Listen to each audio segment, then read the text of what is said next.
말씀은 출애굽기 3장 13절부터 22절까지입니다. 출애굽기 3장 13절부터 22절까지 구약성경 제가 읽는 성경으로는 85페이지에 있습니다.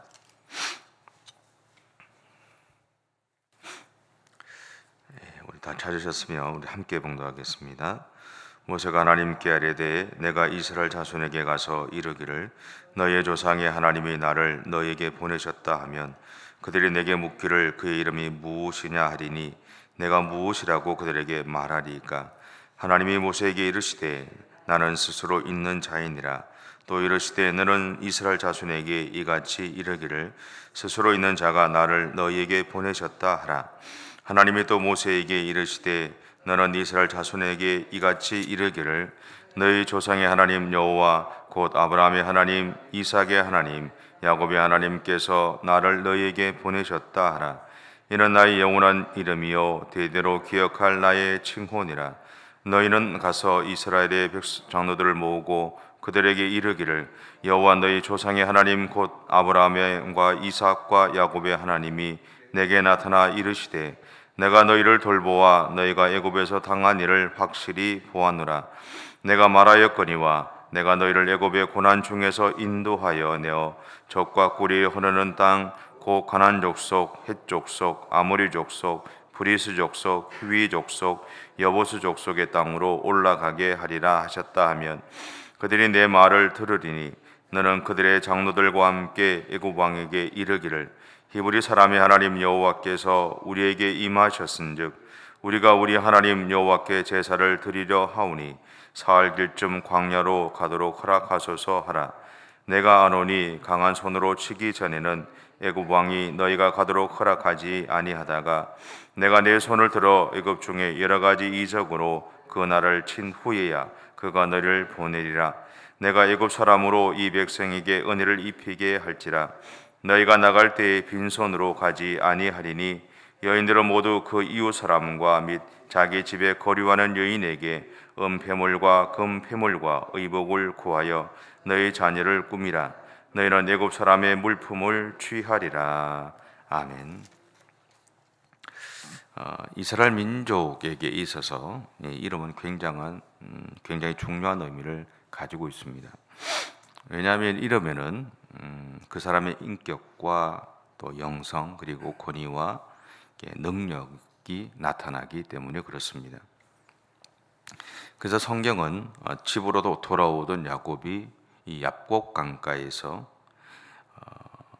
두려워 떨고 있을 때 그를 찾아가신 하나님과의 싸움을 조명하고 있죠. 이 싸움의 결과로 야곱은 하나님으로부터 이스라엘이라는 이름을 이제 얻었습니다. 이것은 지금까지 야곱으로 살았던 그의 인생이 끝났음을 이제 의미합니다. 반면에 이제 그에게는 하나님으로부터 시작되어지는 새로운 인생이 열렸다라는 것이죠. 그것을 이제 이스라엘이라는 이름이 이제 증명하는 겁니다. 그런데 이 모습은 아담과 하와의 범죄 이후에 하나님의 자녀로서의 자리를 상실하고 죄에게 종노릇하고 하면서 살아가던 우리의 인생을 끝내신 예수 그리스도를 생각나게 하죠.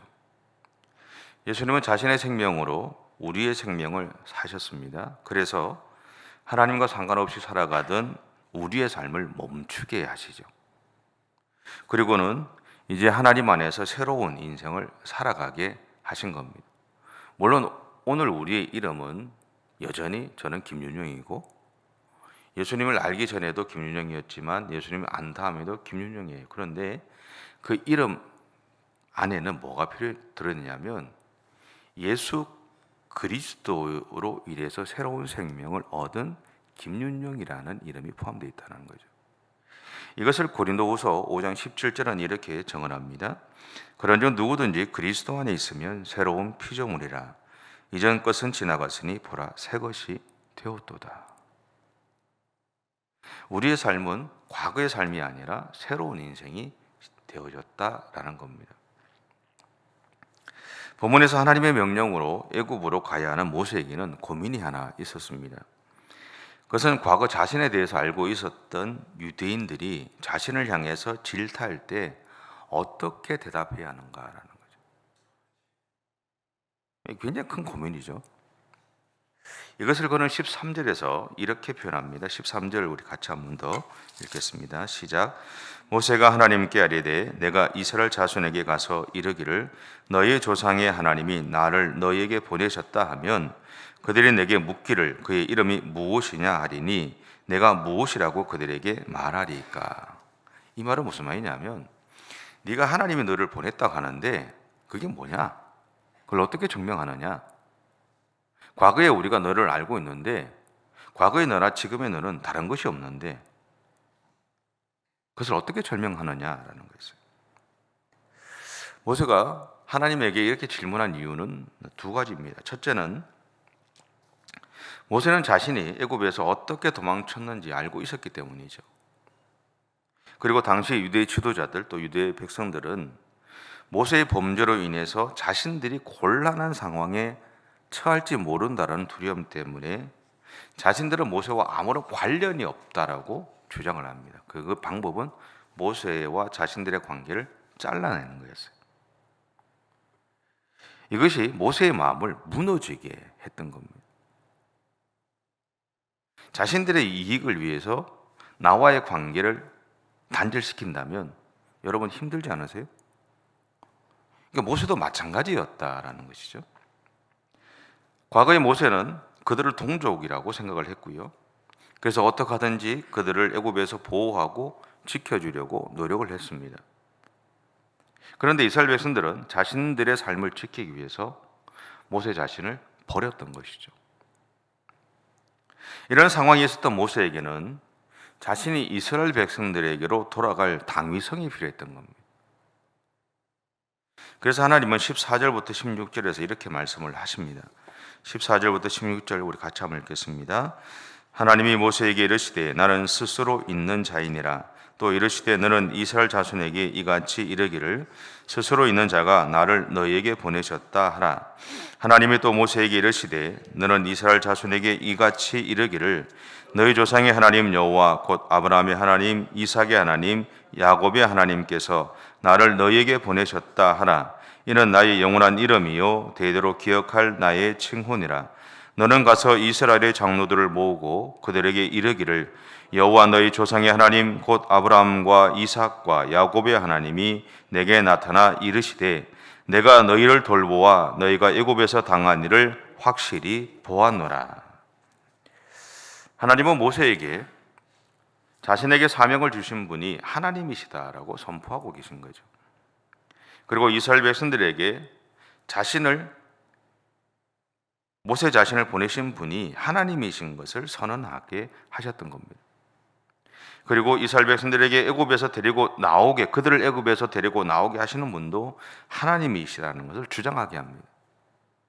먼저 모세에게는 그에게 사명을 주신 분이 하나님이시고 이스라엘 백성들에게는 모세를 자신들에게 보내신 분이 하나님이시고 그들을 애굽에서 내리고 나오게 하시는 분도 하나님이시라는 것을 이제 선언하는 거죠. 왜냐하면 이스라엘 백성들에게는 하나님이 이 모든 일의 주체이시라는 것이 굉장히 중요하다는 거예요. 그 결과로 모세가 과거에 어떤 실수를 했는지 더 이상 그들에게는 중요하지도 않았고요. 이야기거리가 되지도 않았습니다. 모든 것을 상쇄해버리는 거죠. 하나님이 모세를 보내셨다는 그 이유 안에 다 상쇄돼요. 없어졌어요. 그래서 우리는 14절부터 16절까지의 말씀을 통해 두 가지를 생각해 보고자 합니다. 첫째는 일반적으로 성경은 하나님의 이름에 대해서 복수형을 사용합니다. 물론 우리가 쓰는 일반적인 영어 성경에서는 고유명사로 쓰죠. The God이라고 그래서 영어로 쓸 때는 항상 대문자를 씁니다.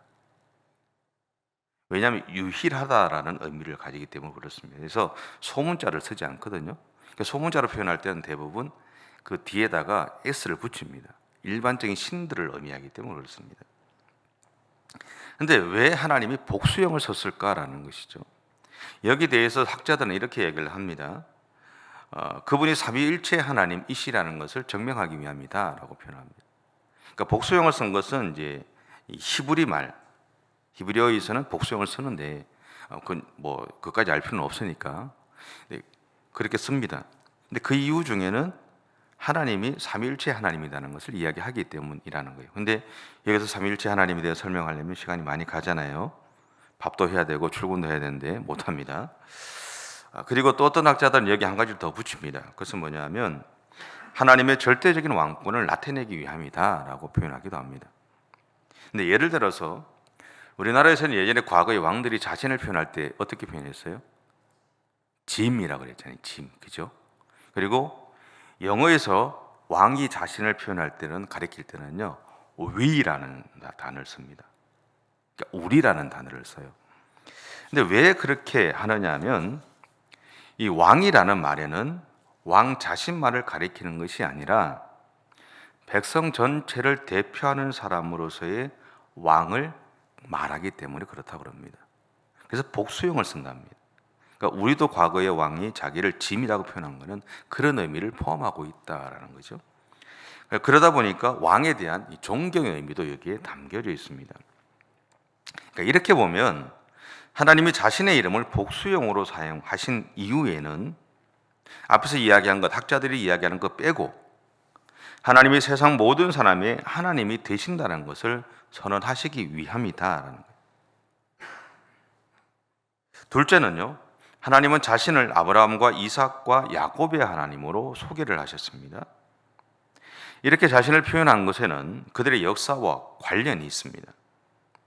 하나님은 그들의 조상인 아브라함과 이삭 그리고 야곱에 이르기까지, 다시 말하면 하나님은 아브라함과 이삭과 야곱으로 대표되는 현재까지, 지금까지 그들의 모든 역사에 있어서 그들을 기억하시고 그들의 하나님으로 존재하신다는 것을 선언하고 계신다는 것이죠. 동시에 지금 그들을 애굽에서 데리고 나오기 위한 계획이나 모세를 세운 것은 이미 아브라함 때부터 하나님이 계획하신 일이라는 것을 증명하시기 위함이라는 거예요. 이것을 오늘 우리의 삶에서 빗대어 보면 하나님은 세상을 창조하신 다음에 아담과 하와의 범죄 이후부터 지금까지 오늘을 살아가는 그리스도인을 살아가는 우리 모두의 삶에서 하나님이 되신다는 것이고, 우리를 구원하시고자 하셨던 그 계획은 아담과 하와의 범죄 이후부터 지금까지 이루어졌던 현실이라는 사실입니다. 그것을 드러내는 것이죠. 그래서 19절부터 22절에서 하나님은 모세에게 이스라엘 백성들을 애굽에서 데리고 나올 것을 명령하신 것이고요, 또한 그 일을 이루시기 위해서 애굽을 치실 것이다라고 선언합니다. 더 나아가서 그들이 애굽에서 나올 때는 빈손으로 나오지 않게 하시겠다라고 이야기를 하세요. 이 말씀 속에서 우리가 기억해야 되는 것은 하나님은 우리가 하나님의 명령에 순종할 때 손해보지 않게 하신다는 겁니다. 물론 그 순간에는, 또 처음에는 손해보고 아플 수도 있어요, 우리의 시각으로 보면. 근데 하지만 반드시 하나님은 그것을 회복시키신다라는 것이죠. 왜냐하면 내 아버지잖아요. 내 부모가 내가 손해보도록 만들어두지 않으신다는 것이죠.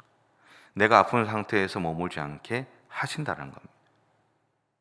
성경이 우리에게 명확하게 보여주는 것은 하나님은 항상 화가 변하여 복이 되게 하시는 분이다라는 거예요. 우리의 약함을 들어서 강한 것을 무너뜨리시는 분이시다라는 것이죠. 그러기에 오늘도 우리의 모든 역사에서 우리의 하나님이 되어주시고 우리를 보호하시고 우리를 인도해 주시는 그 하나님을 바라보시면서 믿음의 삶을 살아가셨으면 좋겠습니다. 우리에게 있어지는 삶은 참 다양하잖아요. 다양한 현실들이 매일매일 우리 가운데 일어나는데 그 모든 매일매일 일어나는 우리 현실 속에서 하나님은 분명하게 우리의 아버지가 되시고 우리의 보호자가 되시고 우리의 인도자가 되어주십니다. 그리고 그런 하나님의 놀라운 은혜가 있다는 사실들을 꼭 기억하시면서 그렇게 오늘도 믿음으로 여러분의 삶의 현장을 이겨내 주시기 바랍니다. 기도하겠습니다. 사랑의 주님, 감사합니다. 우리의 삶을 인도하시고 보호해 주시는 그 하나님의 놀라운 은혜들을 우리가 잊어버리지 않게 하시고, 그렇게 우리와 함께 거하시며 우리의 삶을 이끌어 가시는 그 하나님의 손을 붙잡고 오늘 또 믿음의 삶을 살아가는 우리 모든 성도들의 생애가 되어줄 수 있도록 하나님 인도해 주시옵소서. 감사드리며 예수님의 이름으로 기도드립니다. 아멘. 하늘에 계신 우리 아버지, 아버지의 이름을 거룩하게 하시며 아버지의 나라가 오게 하시며 아버지의 뜻이 하늘에서와 같이 땅에서도 이루어지게 하소서. 오늘 우리에게 일용할 양식을 주시고 우리가 우리에게 잘못된 사람을 용서하여 준 것 같이 우리 죄를 용서하여 주시고 우리를 심에 빠지지 않게 하시고 악에서 구하소서. 나라와 권능과 영광이 영원히 아버지의 것입니다. 아멘.